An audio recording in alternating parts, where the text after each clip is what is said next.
Souleymane Bachir Diagne vient de Dakar et réside aux États-Unis.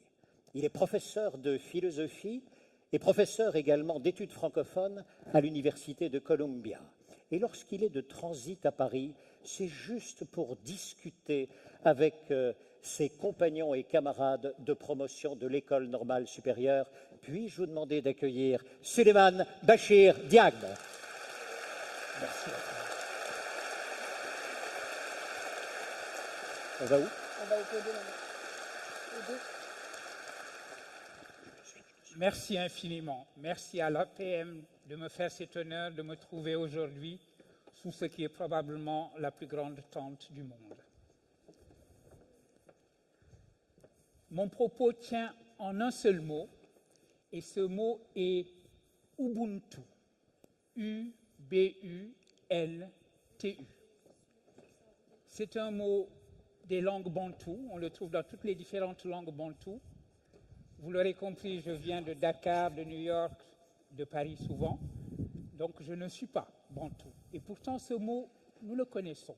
Nous le connaissons tous, ou nous l'avons déjà entendu une fois.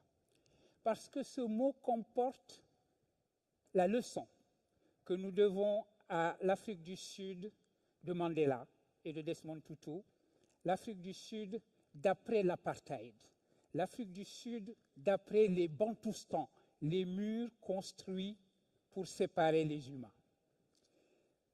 Et pourquoi est-il important ce mot Ubuntu? Et d'abord, qu'est-ce qu'il veut dire?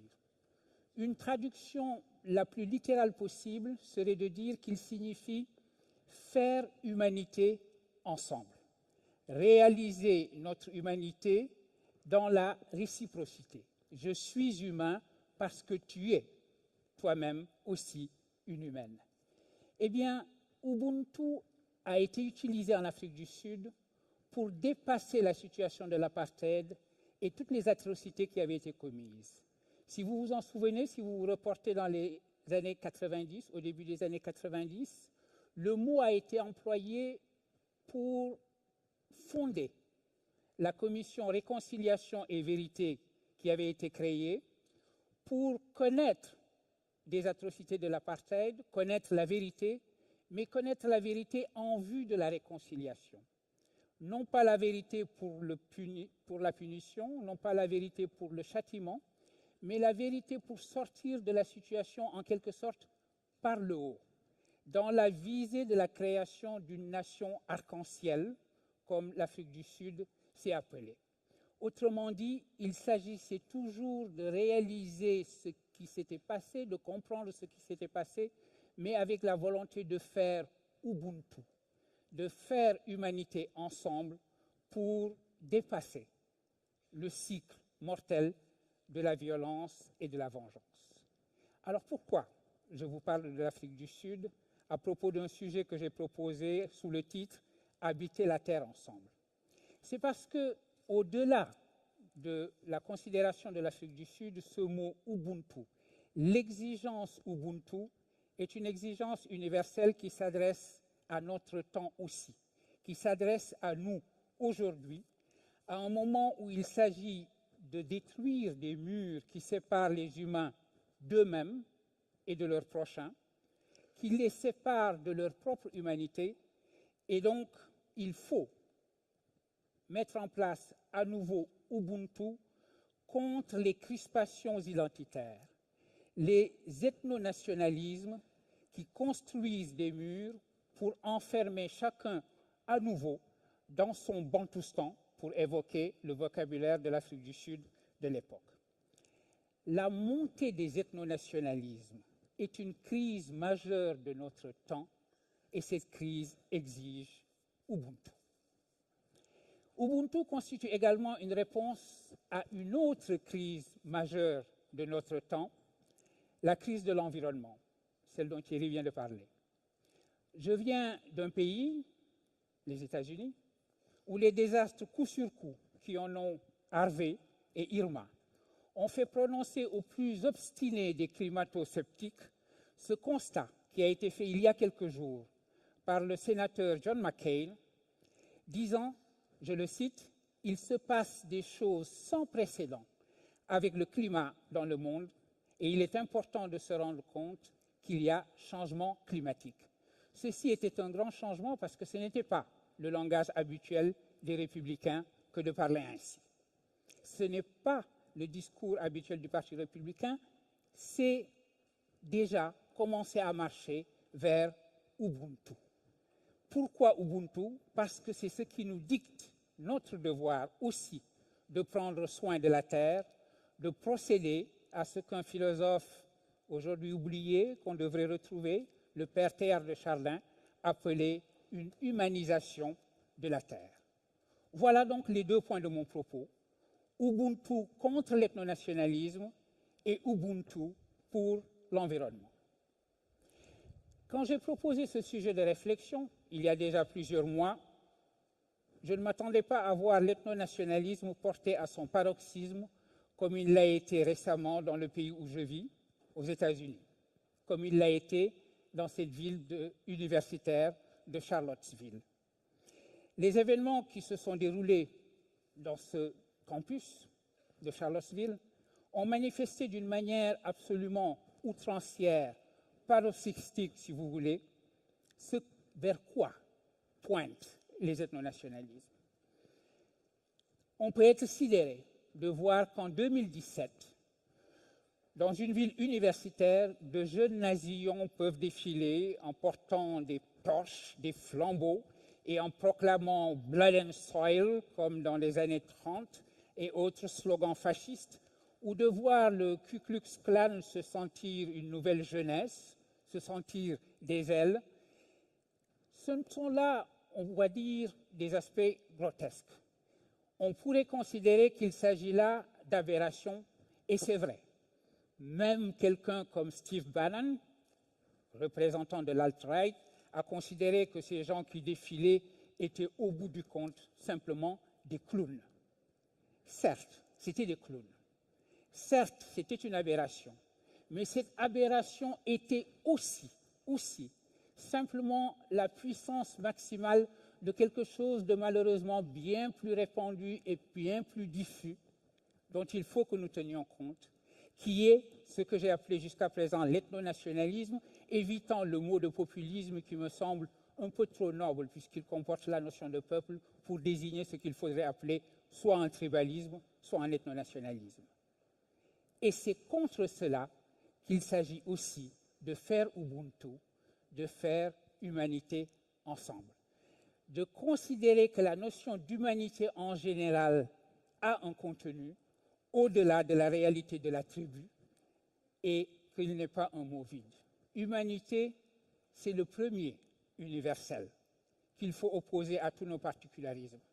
C'était ce mot que Jean Jaurès avait aimé, le mot qu'il avait choisi pour être le titre du journal qu'il avait créé. Et parce que nous avons cette exigence, parce que notre époque commande que nous ayons cette exigence, voilà pourquoi il nous faut retrouver la signification de Ubuntu.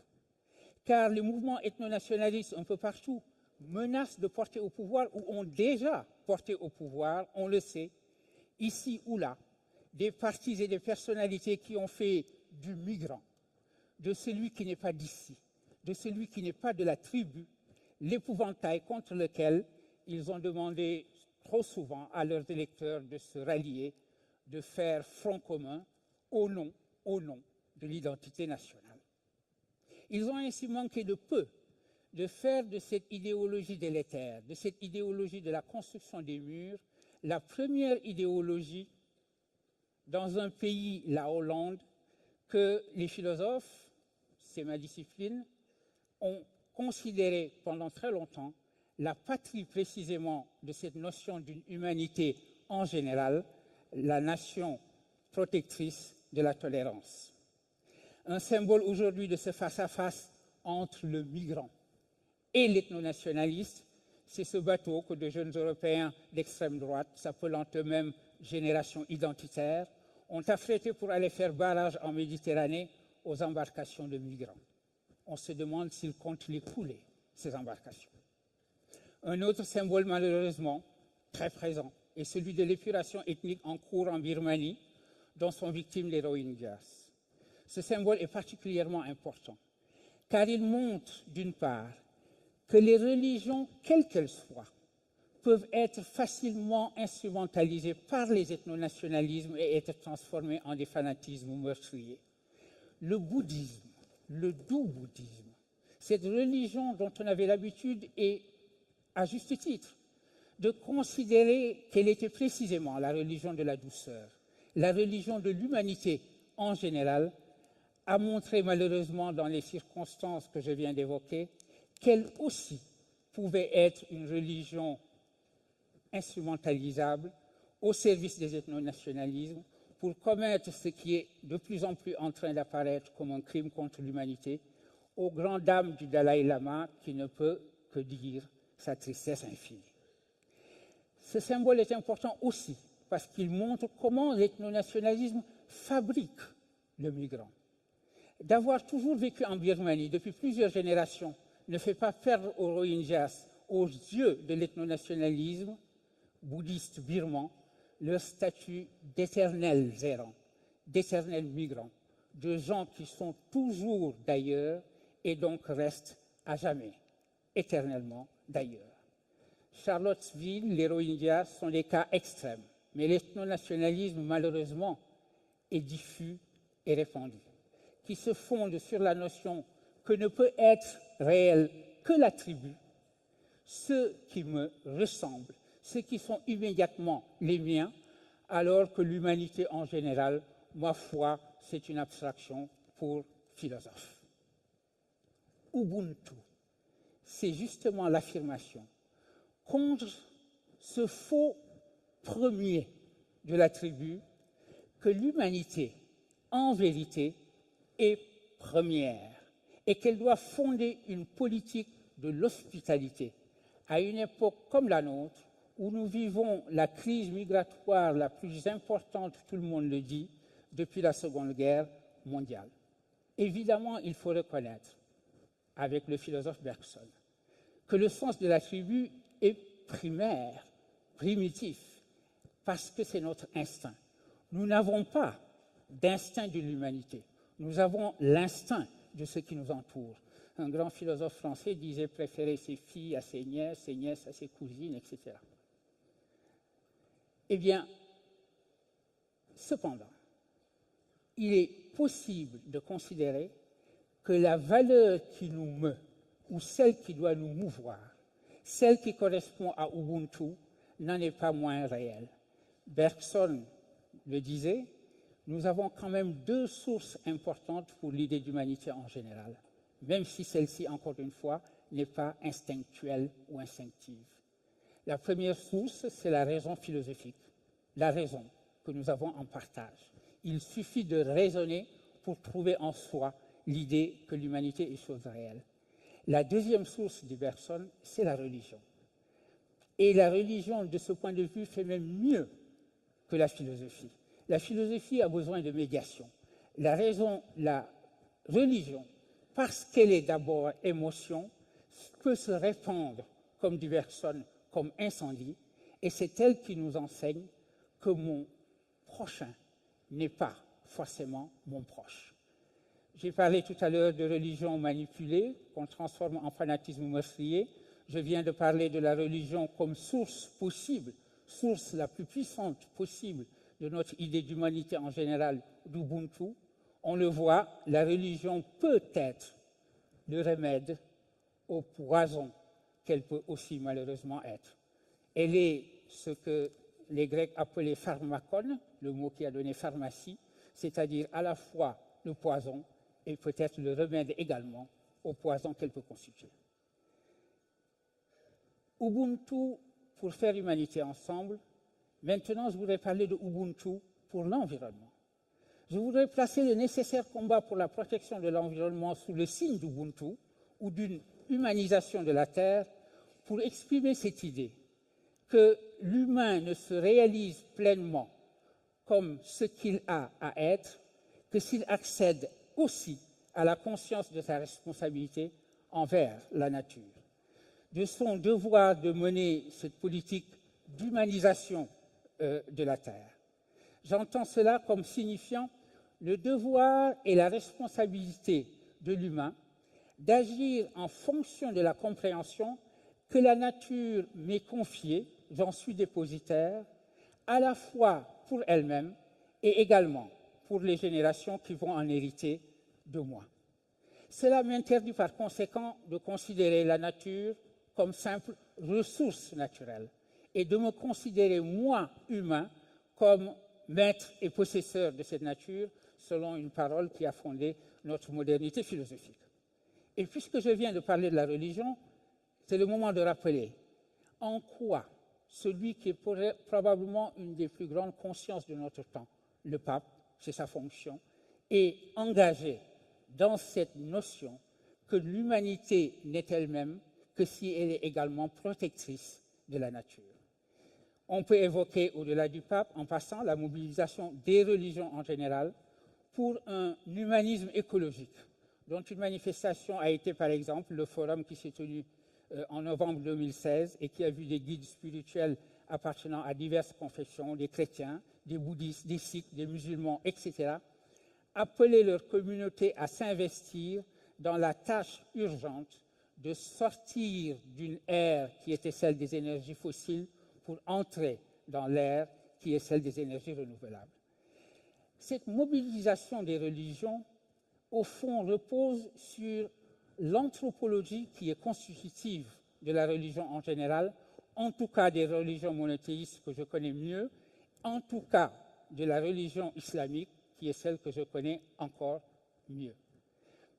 Parce que, pour prendre cet exemple, l'humain s'y définit comme le calife de Dieu sur terre.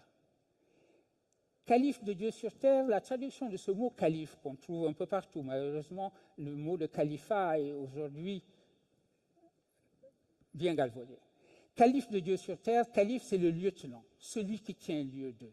C'est précisément parce que l'humain est celui qui tient lieu de Dieu au sein de sa création qu'il est de sa responsabilité de prendre soin de cette création, d'en être le steward.